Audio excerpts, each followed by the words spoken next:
Cormac McCarthy fans, man, oh man, I have a treat for you guys today. We are going to be having a discussion on Cormac McCarthy's thoughts on being a novelist. And the source material we are pulling from today is from a 1975 interview that was recently rediscovered. And in these old interviews, which we'll be covering in coming weeks, McCarthy is a lot more open about his creative and writing process, his influences, and even some of the meaning of his works. So today we're going to be focusing on McCarthy's thoughts on being a novelist. And if you want to join the most poppin' and only Cormac McCarthy community on YouTube, welcome to Write Conscious. For all of 2023, there will be a major focus on Cormac McCarthy on this channel. So I'd love for you to bring your beautiful insights and thoughts to the comment section, to my email, wherever. And if you'd like to sign up for my free Cormac McCarthy newsletter, the link is down below. I send out all my favorite scholarly articles or thoughts on Cormac. But let's hop into this interview.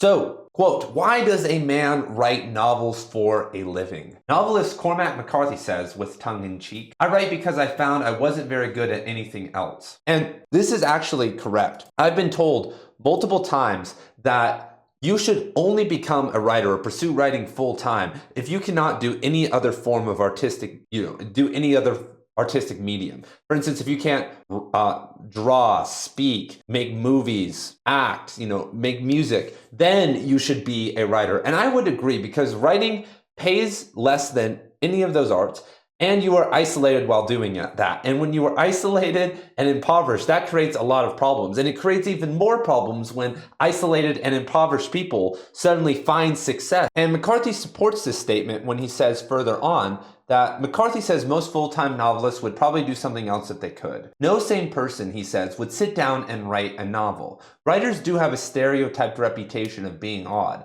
And McCarthy says, I suppose most of us are. Most I know are pretty obnoxious. I have yet to meet any I like. Besides, we crackpots shouldn't be in responsible jobs. And we are starting to see here, even though this may seem surface level, we are starting to see here that McCarthy is cementing some of his views he'll carry for the next 50 years, that he doesn't like other writers, that what he's doing is almost meant for him, that this is what he has to do. This is one of the reasons that leads to his divorce and other, things in his life, for instance, spending years, writing around, the New Mexico, El Paso, Mexican border, researching Blood Meridian and the Border Trilogy.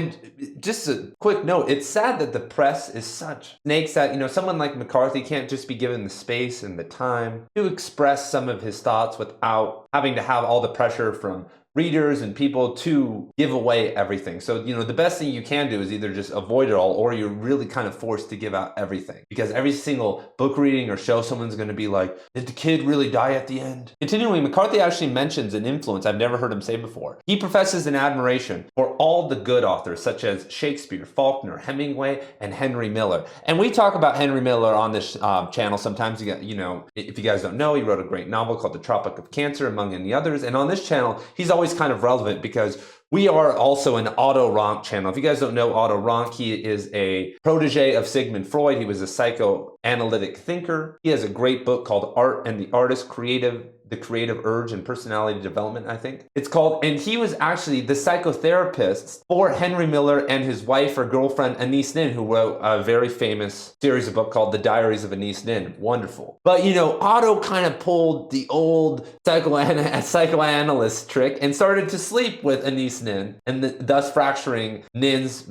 Miller's, and Rank's relationship. So shout out my boy Henry Miller. Personal reading, quote back to the article, personal reading habits of a writer can be intriguing sometimes, and this dark-haired writer has his own formula. I don't read bad books, he says. I can't physically make my eyes move across the page. Not all authors are achieving bestseller status. Personally, McCarthy writes for self-satisfaction. I don't give a damn what other people think. As for the public, they can sink or swim. And that is the mentality, everyone. This has been absolutely ruined by, obviously, the diversity, identity, and corporate book publishers, and then by the Kindle graveyard, just all the people just writing and shipping crappy books, trying to find niche markets or doing whatever. Not that many people take writing very seriously anymore and want to release their best work. Not that many people have the courage and the tenacity to spend tens of thousands of hours doing something and not achieving a bestseller status, to be one of the best in the world and to sell less than 5,000 copies of every single one of their books. I say this a lot, but imagine you wrote Blood Meridian or something of a Blood Meridian caliber. You sat there for years and you wrote Blood Meridian. And then you published the book, and over the next couple of years, you make less than $10,000 for that book. How would that make you feel? You spent thousands of hours writing the book, probably 10,000 hours plus training to get to that point. And here's a five figures for all your hard work. That's what happened to Cormac. And the only thing you can do is you can sink or swim. You can say, I'm going to change. I'm going to start writing more appealable books. Or you can continue to follow your artistic path. And what set McCarthy into fame was him following his passions to New Mexico. And then in New Mexico, he started to write, The Crossing and All the Pretty Horses, City of the Plains. That was the setting. He moved deeper into the Southwest and wrote a great Southwestern trilogy that catapulted him into fame. That also helped him with No Country for Old Men. It's also interesting to note that McCarthy reads what used to read as reviews. His third book, Child of God, received excellent reviews in all major newspapers and magazines.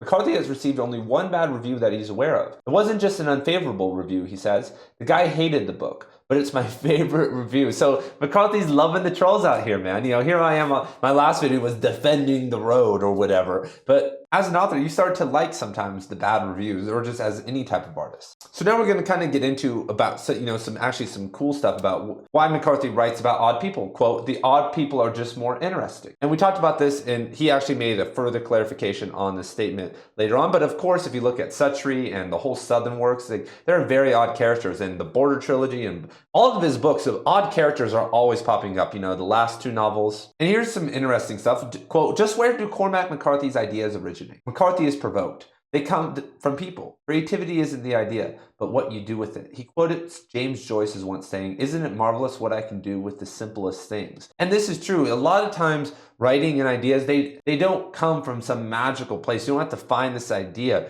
You just kind of have to throw a line out and then it will come to you.